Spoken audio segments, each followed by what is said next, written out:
A letter from my blood to yours. Hear me out, or at least heed the sum of my words' worth.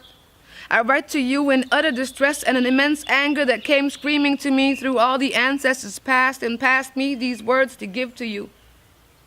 You, my son, my nephew, my prince, my king, my husband, and my father.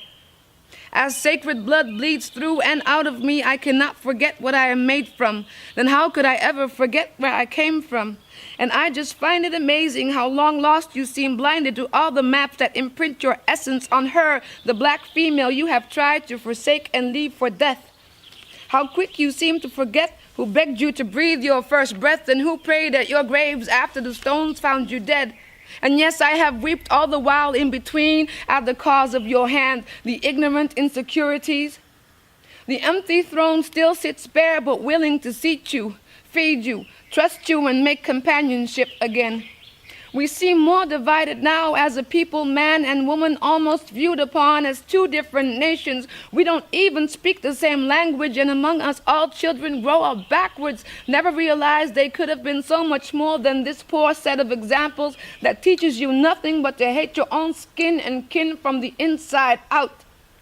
To hate the very matter you are made of. A blessing to know that even if you wanted to, even your skin you could never take off. Because I feel in my heart soul, if you would get the chance to switch your blackness to match that white mark you are trying to harbor in a vessel made for and from God's, when did you turn the other cheek at us? Was it when white man, your master, tore you down and robbed you of your name, your sanity, maybe even your virginity, as he broke you in before the eyes of your very children and his very children, who by the rape of their mother became siblings, carrying both the good you were born with and then the bad seeds planted in by evil dealings, where even the devil will turn a blind eye to? Was it then?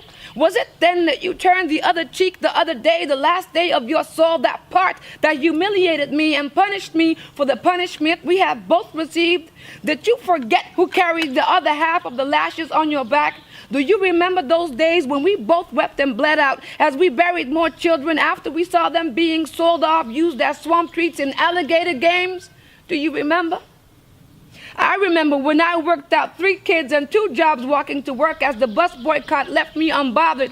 To have to walk into your hands clutched and smelling of moonshine gave me a black eye because you were left out of the employment line, walked around cursed at the shade of your color, feeling the shame in not being able to provide for the wife you made a mother. I remember when I was your punching bag for practice in a fight you would never win because you failed to realize that to rise as a man you needed to stand by your woman again.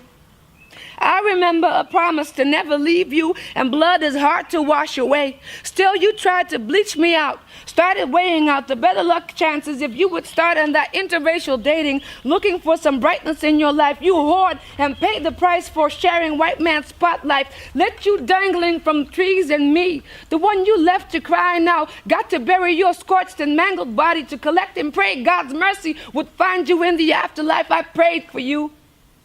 I remember didn't have enough to spare to make a decent grave for you, leaving our children off to wonder and wonder how to praise you right, as they barely seen you there, but they remember the last time they never got to see you again.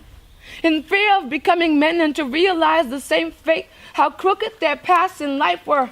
They could never find shelter, never reached out to love, and never ever planted the seed that would grow into trees. Bushweed is all the legacy they had a chance to leave behind, never knew how to hold a wife. I remember how the streets later ended their life. Our daughters remember how they roamed around the streets to find you unwanting of their love, but seek only to plant seeds upon seed you would never look back to or ever water. How their names were changed from Susan, Jackie, Ophelia, and Diane to whore, bitch, slut, and a tramp. Respect never ever got a chance to breathe around them. How quickly were they beaten, raped, and silenced, left uneducated and compelled to marry the state because the last name of her could only be welfare check after Charity birthed 6 babies. She could never be caught with a man lest it be her son, swelling on to his 18th birthday shootout on the streets. His sisters left behind to collect his departed from soul leftover body. This Passover Thanksgiving will taste bittersweet. His children, boys bound for an institution of corrections, and his daughters PhD'd in the queen of the twerk of the streets. Now, as a grandmother, what is left for me to say? I still pray each day for the flock to find its sheep. Until that day our old bones will cry and always remember those days when you, my son, you left your blood, you left me.